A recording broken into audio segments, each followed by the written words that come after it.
하나님 아버지, 이 부족한 것이 주님의 거룩한 단에 다시 섰습니다. 이 시간 저를 감춰주시고 저희 자랑되지 않도록 인도하시며 아버지께만 영광 돌릴 수 있도록 인도하여 주시옵소서.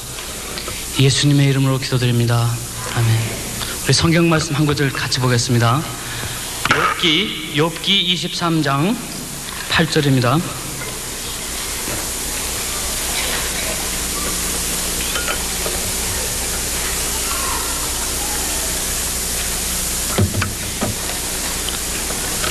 욥기 23장 8절. 내가 앞으로 가도 그가 아니 계시고 뒤로 가도 보이지 아니하며 그가 왼편에서 일하시나 내가 만날 수 없고 그가 오른편으로 돌이키시나 배울 수 없구나. 나의 가는 길을 오직 그가 아시나니 그가 나를 연단하신 후에는 내가 정금같이 나오리라. 아멘.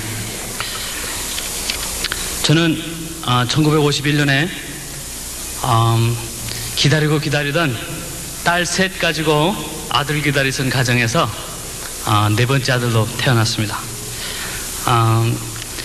가정이 제가 날 때부터 아버지께서는 육군 대위로 전쟁에 나가 계시고 어머니 혼자 저를 길르셨는데, 아버지가 전쟁 끝난 후에도 사업하시는 걸로 인해서 서울에 많이 가 계시고 저희는 대전에 살았는데, 제가 한 6살쯤 되셨을 적에 돌아가셨어요. 제가 우리 아버지를 기억하기는 믿는 사람은 아니었고 이 결핵성 뇌촉 수막염으로 머리에 그 결핵이 들어가가지고 돌아가셨는데, 지금 생각하면은 참 안타까워요. 제가 그때 아버지를 만났더라면 틀림없이 고칠 수 있었을 텐데, 제가 기억하는 거는 그 아버지께서 머리가 아프셔가지고 침대 위에서 머리 아프다 하는데, 저는 침대 밑에서 저 아버지가 왜 저러나 그런 생각하는 기억이 잠깐 납니다. 그래서 아버지가 돌아가신 후에 우리 가정의 광야 생활이 시작됐어요. 그때는 이 미국처럼 웰페어도 있는 것도 아니고 또 그 ADC가 있는 것도 아니고, 그때 당시에는 없으면은 굶는 그 상태가 아니었습니까? 그래서 제가 우리 어머니를 기억하면은 대전에서 이 대구에 내려가셔서 사과를 이렇게 괴짝으로 따셔다가 길거리에서 이렇게 한 4개, 5개씩 놓고 소매를 이렇게 파는 것을 제가 기억하고, 제가 가끔 이제 어머니가 대구에 내려가시느라고 기차 타면 어머니 떨어지기 싫어서 막 울었던 그런 생각들이 기억납니다. 또 어떤 때는 고구마도 이렇게 쪄가지고 길거리에서 팔고, 그거 갖다가 우리를 먹여주셨는데 그거 얼마나 잘 먹었겠습니까? 제가 그래도 그 가운데서 어머니를 기억하는 거는 아버지가 돌아가신 후에 우리 어머니께서는 새벽마다 기도하시는 어머니였어요. 아침마다 비가 오든 눈이 오든 날씨가 춥든 덥든 한 시간 반 거리, 성남동에서 선화동까지 가야 되니까 그 거리를 매일 새벽 기도를 가시는 우리 어머니였어요. 그래서 어머니가 새벽 기도를 갔다 오시면 자녀들을 놓고 기도를 하시는데, 제가 아들이니까 저한테 제일 먼저 손을 얹고 기도를 하십니다. 그러면 한겨울에 바깥에서 들어오시니까 이 찬손이 머리에 탁 달 적에 제가 이렇게 깨곤 했죠. 그러면 아직도 제가 이제 40이 됐는데 제 머리에 뇌리 속에 아직도 들리는 어머니의 기도 소리가 아직도 제 귀를 치고 있어요. 하나님, 이 아들을 제가 어떻게 기르겠습니까? 이 딸들을, 이 자녀들을 내 힘으로 어떻게 키우겠습니까? 하나님 아버지 도와주세요. 이 자녀, 이 아들 하나님 아들 되게 해달라고 그 기도하는 똑같은 소리를 하시는데 그게 아직도 제 귀에 쟁쟁하게 남아있어요. 어머니께서 기도는 하시고 아주 she did her best. 그렇지만 가정이 굉장히 어려웠어요. 나중에는 이제 이 중촌동에 과부들만 모여 사는 이 과부주택으로 우리가 들어가게 됐습니다. 그 당시에는 우리 그 전쟁 미망인들을 위해서 집을 져놓고 삭바느질을 해서 가정을 부양하게 이렇게 해줬는데, 제가 그때를 기억하면은 뭐 먹는 거는 형편없었죠. 매일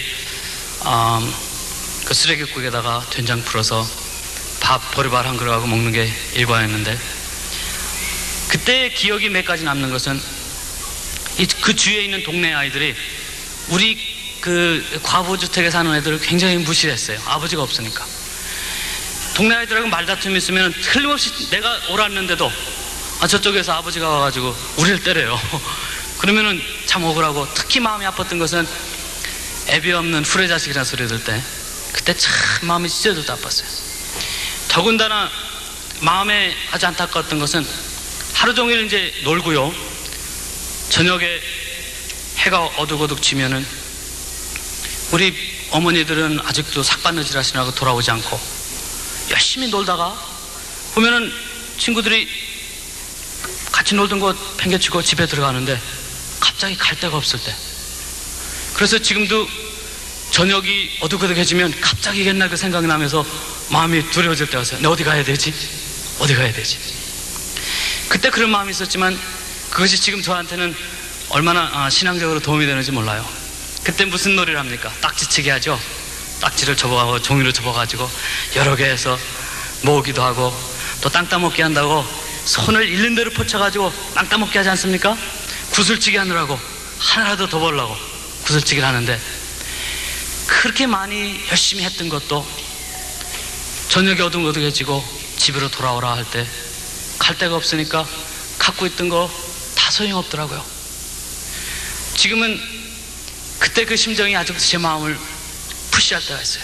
여러분들 얼마나 세상 사시면서 열심히 땅 따먹기 하시느라고 수고하십니까? 얼마나 완불이라 일불이라도 더 벌려고 얼마나 수고하십니까? 구슬 하나 더 벌려고. 근데 저녁이 지고 집에 오라고 할 때 갈 데 없는 사람이 불쌍하더라고요. 갖고 있던 딱지, 갖고 있던 구슬, 갖고 있던 거 아무 소용없어요. 그거 가져가봐야 쓸데도 없어요. 그렇게 열심히 벌었던 땅 따먹기 해놨던 거 아무 소용이 없어요. 여러분들은 참 수고가 많으시죠? 집을 1에이커라도 더 크게 지시려고 예금 통장에 한 1,000불이라도 더 벌려고 열심히 해놓는데, 여러분 때가 옵니다. 때가 옵니다. 여러분 알지 못하게 여러분을 부를 때가 올 것입니다. 여러분의 황혼이 닥칠 때, 하나님께서 여러분을 집에 오라 할 때, 여러분이 갈 곳이 없는 사람은 정말 불쌍한 사람이 되고 맙니다. 갖고 있던 거 다 팽개치고 가야 돼요. 하나도 가져갈 필요 없어요. 구슬이 하늘에 가면 소용이 없어요. 딱지가 하늘에 가면 소용이 없어요. 저는 저녁 노을이 어둑어둑 질 때 되면은 엄뜻엄뜻 하는 그 마음에 제 신앙을 푸시합니다. 그렇지, 내가 이 세상에 살 것이 아니야. 이 세상에서 내가 한 푼을 더 벌기보다는 내가 하늘나라 갈 때 하나님께서 잘했다 칭찬받는 사람이 돼야지. 여기서 저를 푸시합니다.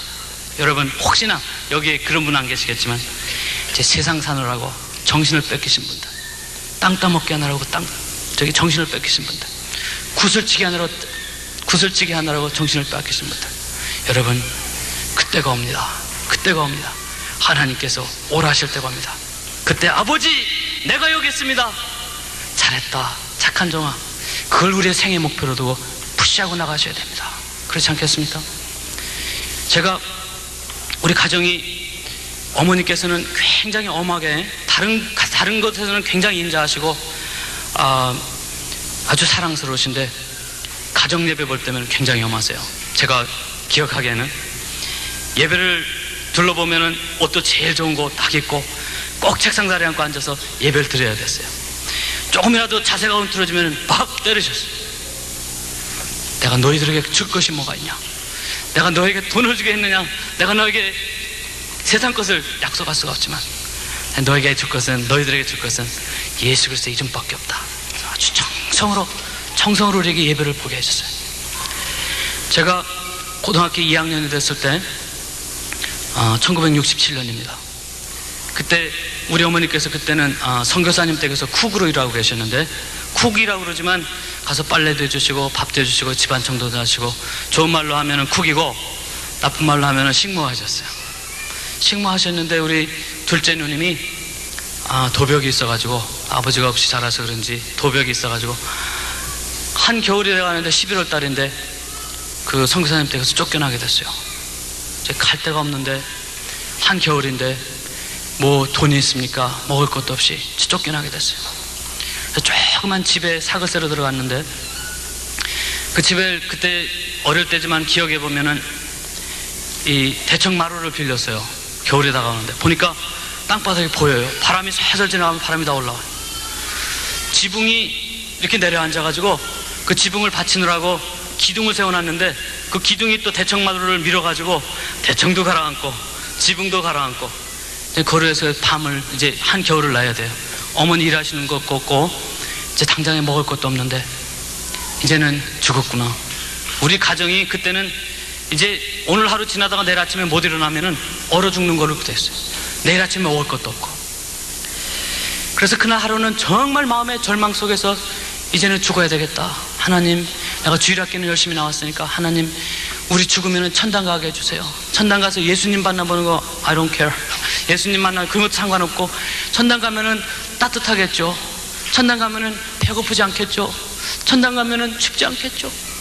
천당 가면은 다른 사람들이 멸시하지 않겠죠. 그 마음으로 천당 가고 싶은 마음에 그냥 차고 넘쳤어요. 내가 얼른 죽더라도 예수님, 우리 가정 그래도 예수 믿겠다고 여태까지 왔는데 천당 가게 해주세요. 그런 마음으로 그날 밤을 지내려고 그러는데 어떤 윤 전도사님이라면, 대전 신학대학 다니시던 윤 전도사님이라는 분이 지나가시다가 우리 집에 들렀어요. 우리 집에 들러서 우리 사정을 보시더니 예배를 드리자고 그러세요. 그래서 예배 드리는 가운데 예배를 다 끝나고 설교가 끝나는데 저에게 충격적인 말씀을 하세요. 하늘나라에 가려면 성령을 받아야 된다. 근데 저는 주일학교 잘 다니고 또 어머님 말씀 잘 듣고 예배 드리면 천당 갈 줄 알았는데 천당에 가려면 성령을 받아야 된다고. 제가 깜짝 놀랐어요. 예배 끝난 다음에 전도사님을 붙들고 성령을 받았는지 안 받았는지 어떻게 합니까? 그러니까 그 전도사님한테 하는 소리가 방언을 해야 돼요. 그래서 저는 방언을 그때 못했거든요. 큰일 났어요. 우리 식구 지금 이렇게까지 어렵게 살았는데 이제 얼어 죽어서 천당도 못 가면 어떡할까 하는 마음이 너무 답답해가지고 방언 받게 해달라고 그랬어요. 그래서 그분이 우리 가정 예배 보면서 손을 얹어놓고 열심히 기도를 하는데 방언이 안 터졌어요. 저는 실망해가지고 이제는 세상에서도 얼어 죽다가 이제 죽으면은 천당도 못 가겠다는 낙담한 마음으로 그날 밤을 지냈는데 윤 전도사님이 그 집에 가시면서 내일 저녁 때 어느 집에서 가정 집회를 하니까 그때 오라고 그러세요. 그래가지고 그날 밤에 어떻게 안타까운 마음에 내가 죽으면 천당 못 가니까 오늘 얼어 죽으면 안 된다 하는 마음에 그냥 거의 눈을 뜨고 내가 내일 어떻게 해서라도 방언 받고 천당 가야지 하는 마음으로 아주 그날을 얼어 죽지 않았어요. 사실 방언 받아서 천당 가는 거는 아니라고 생각해요. 제가 지금 생각하기에는 예수님의 보혈의 피로 천당 가겠죠. 그렇지만 그때는 그분이 그렇게 얘기하는 바람에 제가 그 다음날 이 배고픈 마음에 이 추운 마음에 옷도 제대로 입지 못하고 가정 집회하는 데를 찾아갔어요. 찾아가서 예배를 다 드리고 나서 이제 제가 제일 먼저 그 전도사님한테 제가 얘기를 했죠. 전도사님, 제가 방언을 받아야 되겠습니다. 이 아이도 방언 받아야 되겠어요.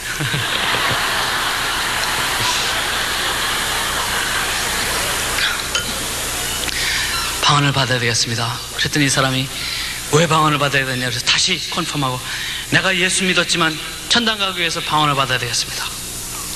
그래가지고 그 몇 사람이 저를 위해서 기도하는데 갑자기 놀라운 일이 생겼어요. 16살 때인데 갑자기 눈물이 나기 시작하고 갑자기 콧물이 나기 시작하고 입에서 침이 줄줄 흘리면서 이상한 말이 나오기 시작했습니다. 마음에 제가 알지 못하는 죄들이 회개가 되기 시작하고 어떻게 제가 하나님 앞에 부끄러운지, 예수님 앞에 부끄러운지 지금 생각해봐도 16살짜리가 뭐가 그렇게 큰 죄가 있었겠는데 제가 옛날에 지었던 죄 조그만 죄까지 다 회개를 하기 시작했어요. 다른 사람들은 다 갔는데 한 2시간을 방언으로만 이렇게 기도를 했습니다.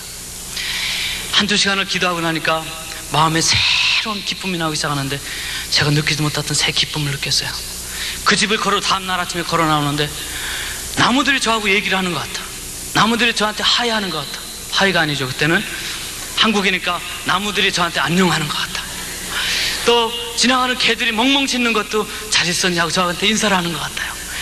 하늘에 날아가는 새들도 하나님의 섭리를 노래하는 것 같고 제가 새로운 피조물이 된 거예요. 새로운 사람이 됐어요. 영으로 새 사람이 됐어요. 제가 솔직히 말해서 제가 이 방언 받기 전에 고등학교 2학년 때 제가 저 자신한테 물어봤던 질문이 있어요.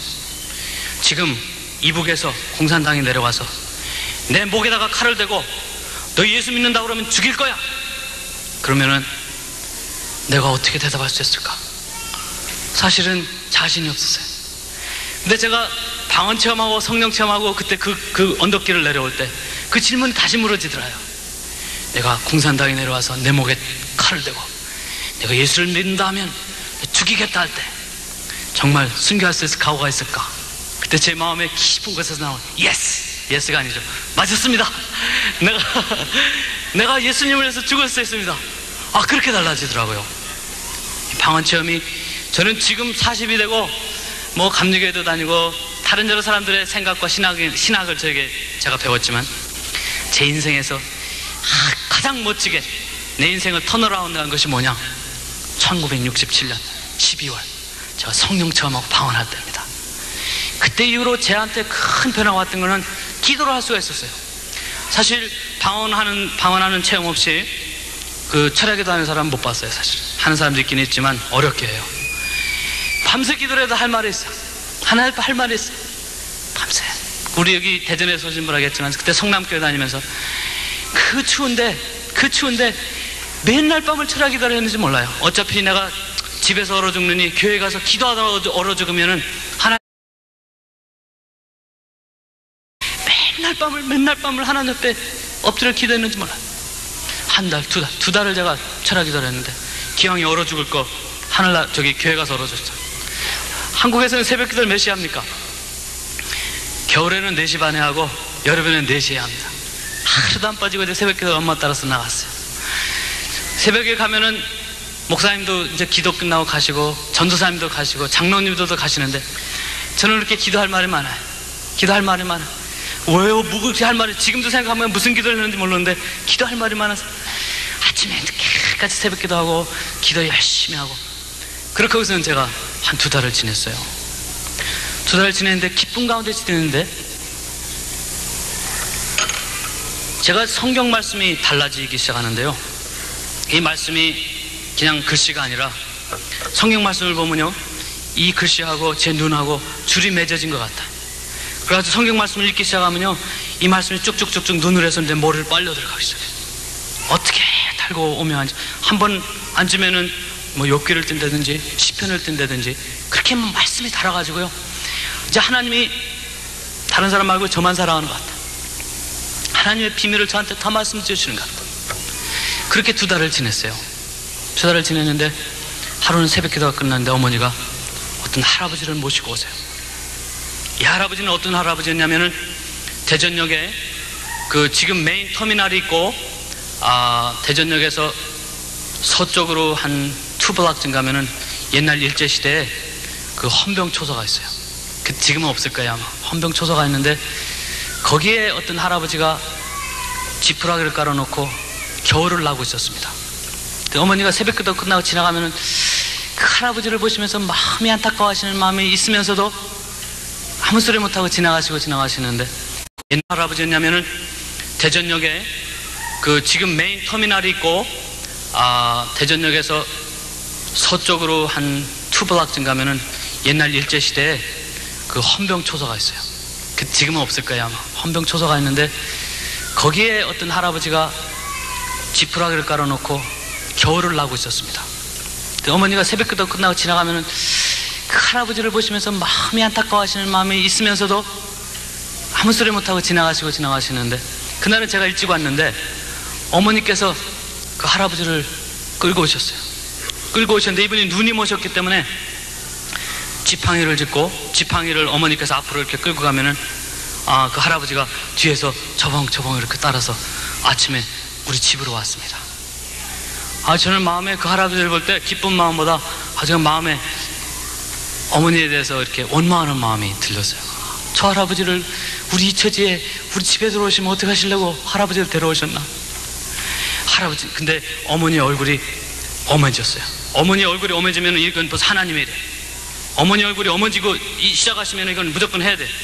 안 하면은 종아리를 맞든지 어머니 마음을 아프게 하기 때문에 정수야 이 할아버지 목욕시켜드리라 그래. 아침인데 그때 뭐 먹지도 못하고 기도 열심히 하고 와서 허기진데 정수야 이 할아버지 목욕을 시켜드리라. 근데 뭐 집에 아궁이가 있습니까? 어머 어떻게 불도 없는데 따뜻한 물도 없는데 목욕을 시켜드려.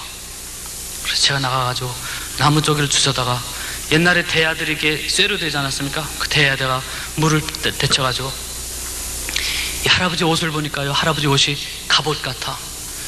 땀에 쩔고 이 변이 그냥 거기서 변 보시면서 그냥 그 헌병초사에서 그 추운데 주무시니까 변에다가 소변에다가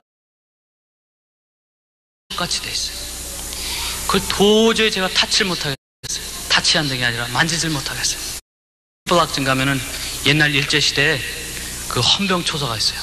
그 지금은 없을 거예요 아마. 헌병초소가 있는데 거기에 어떤 할아버지가 지푸라기를 깔아놓고 겨울을 나고 있었습니다.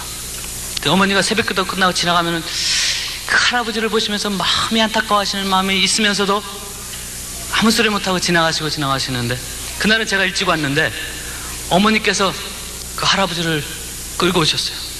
끌고 오셨는데 이분이 눈이 모셨기 때문에 지팡이를 짚고 지팡이를 어머니께서 앞으로 이렇게 끌고 가면은 그 할아버지가 뒤에서 저벙저벙 이렇게 따라서 아침에 우리 집으로 왔습니다. 저는 마음에 그 할아버지를 볼 때 기쁜 마음보다 제가 마음에 어머니에 대해서 이렇게 원망하는 마음이 들렸어요. 저 할아버지를 우리 이처지에 우리 집에 들어오시면 어떻게 하시려고 할아버지를 데려오셨나? 할아버지 근데 어머니 얼굴이 어머니졌어요. 어머니 얼굴이 어머니지면 이건 벌써 하나님의 일. 어머니 얼굴이 어머니고 시작하시면 이건 무조건 해야 돼. 안 하면은 종아리를 맞든지 뭐 어머니 마음을 아프게 하기 때문에 정수야 이 할아버지 목욕시켜드리라 그래. 아침인데 그때 뭐 먹지도 못하고 기도 열심히 하고 와서 허기진데 정수야 이 할아버지 목욕을 시켜드리라. 근데 뭐 집에 아궁이가 있습니까? 어머 어떻게 불도 없는데 따뜻한 물도 없는데 목욕을 시켜드려. 그래서 제가 나가가지고 나무 쪼기를 주워다가 옛날에 대야들이 이렇게 쇠로 되지 않았습니까? 그 대야에다가 물을 데쳐가지고 이 할아버지 옷을 보니까요, 할아버지 옷이 갑옷 같아. 땀에 쩔고 이 변이 그냥 거기서 변 보시면서 그냥 그 헌병초사에서 그 추운데 주무시니까 변에다가 소변에다가 자기 때에 묻어가지고 옷이 갑옷같이 돼 있어요. 그걸 도저히 제가 타치를 못하겠어요. 타치한다는 게 아니라 만지질 못하겠어요. 그래가지고 나무떼구리요, 나무떼구리 그 할아버지 옷을 이렇게 하나하나 벗어가지고 제쳐놓고 할아버지를 몸을 보니까 몸에도 갑옷이 하나 꼈는데 이 때며 변이며 소변들이 쩔어가지고 할 수 없는 거를 어머니가 하라니까 그걸 옷을 깨끗이 몸을 깨끗이 씻어드렸어요. 이거 때 밀을 필요도 없어요. 이렇게 뭐 손으로 이렇게 띄면 돼. 가죽 띄듯이. 이 할아버지는 목욕을 몇 년 만에 하셨는지 시원하다 시원하다 그랬어요. 추우면서도. 그래서 목욕을 다 시켜드렸는데 옷을 입혀드리는데 그 옷을 입혀드릴 수가 있어야죠. 그래서 어머니한테 무슨 옷을 입혀드릴까요? 그랬더니 정수야 그 공주에 있는 삼촌이 입으시다가 너한테 너 입으라고 주신 그 내복 한 벌 있는 거 있지? 그거 입혀드리래. 엄마 나는 어떻게 해? 그러니까 그 어머니가 눈물이 팡 돌으시면서 뒤로 달아오셔서 입혀드리라면 입혀드려. 입혀드리라면 입혀드려. 그래서 뭐 어머니한테 대들 수도 없고 그것을 제가 그날 입어야 되는데 그것을 갖다가 할아버지를 입혀드렸어요. 입혀드렸더니 그 재 남은 거를 깡통에다 넣어가지고 할아버지 조그만 화로 만들어서 안방에다 그 대청마루 가운데다 앉혀드리라고 그랬어요. 그걸 앉혀드리고 그 담요 우리 하나 온 식구가 덮고 자는 담요 하나를 그 할아버지한테 이렇게 덮여드리고서 가서 할아버지 먹을 거 해오라고 그랬어요. 그때가 우리가 먹을 게 딱 떨어졌어요. 먹을 게 하나도 없었어요. 먹을 거를 해오는 게 뭐냐면은 가서 이제 김장 지났으니까 밭에 가서 무줄거리 또 배추줄거리 주워다가 된장 풀어가지고 쌀을 없으니까 보리를 그냥 같이 넣고 막 끓이는 거예요. 막 끓이면은 한 20분쯤 끓이면은 개밥 비슷하게 돼요. 그러면은 그거를 하루에 두 끼도 먹기도 하고 좀 럭키하면은 두 끼 먹고 잘못 먹으면 한 끼 먹고. 근데 그날 그거를 마지막 남은 거 다 털어다가 끓여가지고 할아버지를 갖다 먼저 먹이라고 그러세요. 이게 옛날 같으면 다 따라서 이렇게 몇씩 놓아서 그릇에다가 따로 먹어야 될 텐데 할아버지를 먼저 갖다 드리라고 했어요. 한 그릇 끓였는데 할아버지 배불리 먹을 때까지, 할아버지 배불리 먹을 때까지 먹여드리라고 그래요. 할아버지 한 그릇을 떠드렸더니요, 뭐 후루룩 잡수시는데 정신없이 잡수셔. 맛있대요. 맛있다고 그러죠. 시원하다고 그러세요. 제가 한국 분한테 이해 못하는 게 있어요. 뜨거운 걸 잡수면서도 시원하시더라고요. 시원하다 하면서 잡수면서 눈치가 또 달라고 그러시는 것 같아. 어머니가 또 드리라고 그러세요. 또 드려. 한 그릇을 더 드렸는데 또 잡수세요. 우리 먹을 거는 점점 떨어지는데 자꾸 멀어져. 마음으로는 할아버지 세상에 저럴 사람이 됐어. 집에 손님으로 와가지고 다른 사람 먹을 거를 자기가 다 먹는 것 같아가지고 제 마음으로는 불안한데 어머니가 하려니까 그걸 갖다 이렇게 먹여드렸어요. 그러니까 한 3그릇을 잡수시더니 양심이 있으셨는지 아니면 배가 차셨는지 더 이상 못 잡수시고선 나머지 조금 남을 가지고 우리가 겨우 허기를 채웠어요. 그러면서 그 할아버지를 그 겨울을 모시고 지났는데요, 놀라운 일이 생겼어요. 지나가는 사람이 기도하는데 갑자기 우리 집 생각이 나면서 쌀을 갖다 주라고 그래서 쌀도 놓고 가고, 또 어떤 사람은 지나가다가 미역도 놓고 가고, 어떤 사람은 뭐 김치도 갖다 놓고 가고, 그러면서 한겨울을 저희가 얼어 죽지 않고 지냈어요. 우리 가정에 성령의 인사가 있으니까 나중에 할아버지가 예언 은사를 받아가지고요 할아버지가 예언을 하기 시작했어요. 그러면서 그 겨울을 지나면서 저는 까맣게 잊어버렸어요. 그 할아버지에 대해서 아주 nothing. 제가 이렇게 기억나게 한 이유가 있어요.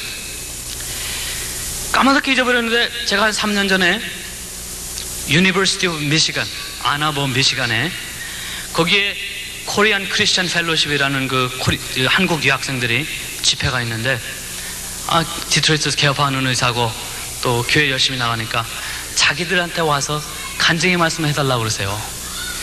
근데 제가 하도 기가 막혀서 나 같은 사람이 간증할 게 뭐가 있나, 참. 그래도 내가 좋아하는 성경 구절이 있으니까 제가 히브리서 11장을 참 좋아해요. 그 믿음장. 이 학생들에게 어렵더라도 믿음으로 하나님의 놀라운 역사를 바라며 신앙 지키자는 말 하려고 그러고 갔어요. 가가지고 제가 지금도 기억합니다만은 저 오른쪽 구석에 그 자리가 예수님이 말씀하시는 곳입니다. 거기 앉아서 제가 한 예배 보기 10분 전에 제가 앉아서 하나님께 기도를 드렸습니다. 하나님 아버지, 이 학생들한테 무슨 말을 전해야 될까요? 근데 갑자기 제 눈앞에 이 환등 슬라이드처럼 5장면이 착착착착착 5장면이 지나가요. 근데 여러분, 그 첫 장면이 그 할아버지의 몸을 씻어드리는, 제가 씻어드리는 그 장면이 딱 나와요. 씻어드리는데도 이 나무떼기로 이렇게 옷 벗기는 것까지 그 장면이 딱 나와요. 그러면서 예수님께서 제 마음에 깊은 곳에 속삭이시는 말씀이 That was me 그러세요. That was me. 미국에 오니까 그런지 이 말씀도 영어로 하시더라고요. 그때는 That was me 그러세요. 종수야, 내가 그날 얼마나 추웠는지 몰라. 내가 그날 얼어 죽었을지도 몰라. 내가 얼마나 배가 고팠는지 모른다. 그 많은 사람들이 성경책을 끼고 지나가면서 나를 모른 척하고 지나갔지만 내 어머니가 나를 불렀다.